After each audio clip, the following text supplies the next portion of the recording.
করছি।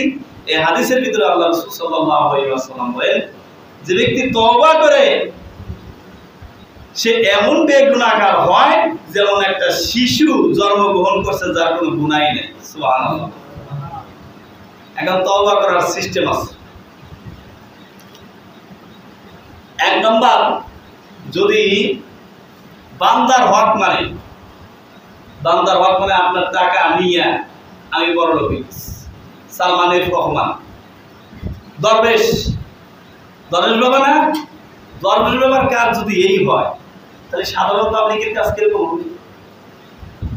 দরবেশ, তাহলে দরবেশ বাবার বলি সবাই চিনি। এই দরবেশ বাবার কাজ যদি এরকম হয়, দাড়ি দিয়া খালি লোন নিয়ে মোবাইলে সাবধান 1 নম্বর ধনিয়ে গেছে।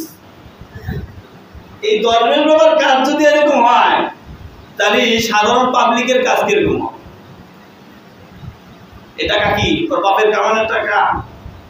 আমার আপনার পকেটের টাকা। কথা বলেন ঠিক কি ঠিক না? এই টাকা আমার আপনার টাকা মারি দিস। দরবেশ দাড়ি দেখা তারপরে মানুষ মনে করছে কত বড় আল্লাহ বলি, জান্নাত থেকে পালিয়ে এসেছে। এখন দরবেশ বাবা ধরা হয়ে গেছে। এখন দাড়ি কামায় আর নমুরসে খারাপ হয়ে গেছে। এই যে টাকা নিছে, 1 নম্বর কাজ হলো এই টাকাগুলো ফেরত দিয়া তার কাছে ক্ষমা চাওয়া। যদি ব্যক্তিগত হয় তাহলে ব্যক্তির কাছে তার ক্ষমা চাইতে হবে। যদি জাতিগত হয় জাতির টাকা ফেরত দিয়া জাতির কাছে ক্ষমা চাইতে হবে। কথা বলেন ঠিক না? সুদ ঘুষ টাকা বানায়া পাহাড় সমান টাকা বানায়া ফেলে দিচ্ছে। এই টাকাগুলো ফেরত দিয়া তারপরে ক্ষমা চাইতে হবে। তারপরে না তো আল্লাহ তওবা কবুল করবে।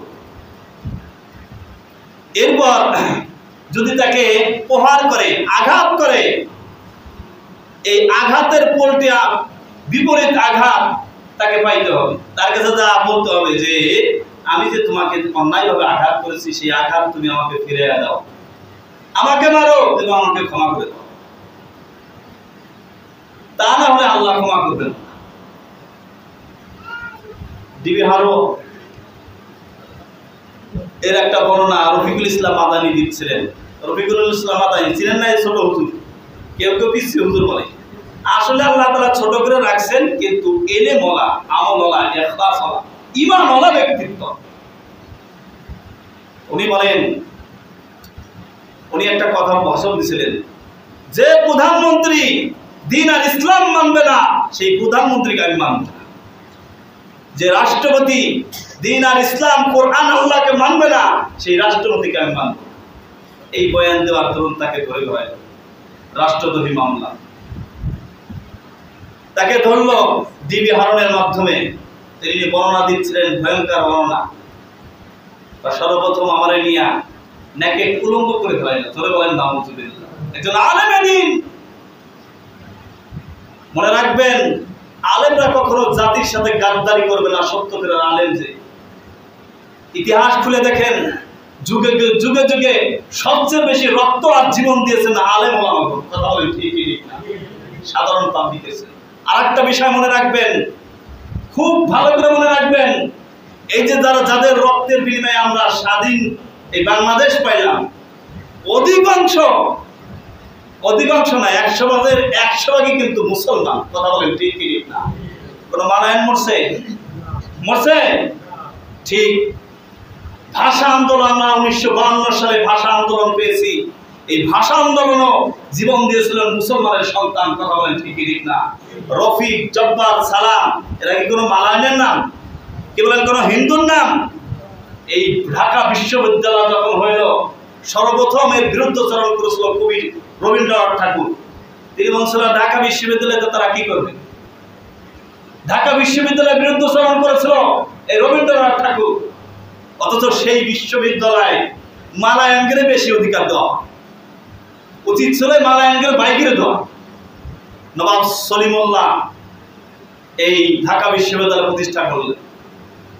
কি সলিমুল্লাহ কি হিন্দুর নাম নাকি? কি বলেন মালায়ানের নাম নাকি?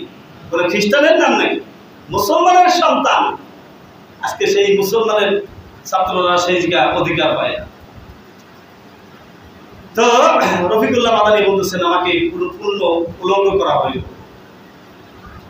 উলঙ্গ করার পরে একটা নর্তকী মেয়ে, অর্ধ উলঙ্গ মেয়ে আমার কাছে আনা হইল।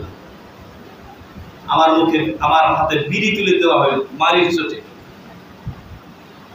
বিড়ি খাওয়ার অভিনয় করবি আর এই মেয়ের সাথে জেনার কাজ করে আর ছবি তুলে তোকে সারা দেশের ভিতরে তুই যে একজন ধর্ষণকারী সেটা আমরা প্রমাণ করব।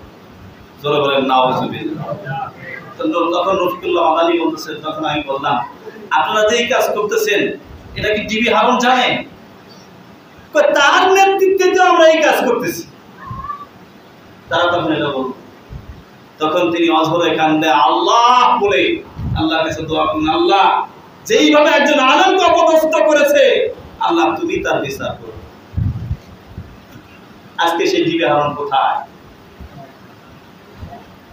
ব্রিগেডিয়ার জেনারেল আজমি বর্ণনা দেন, গোলাম আজমের ছেলে, তিনি বর্ণনা করেন, তিনি বলতেছেন আপনি মোবাইলে সার্চ দিয়ে দেখেন, আমি এই আয়না ঘরের ভিতরে যত কেঁদেছি, যত চোখের পানি আমার ঝরছে, এই চোখের পানি যদি গুছায় রাখা হইতো একটা দিঘি পরিমাণ পানি হয়ে যেত।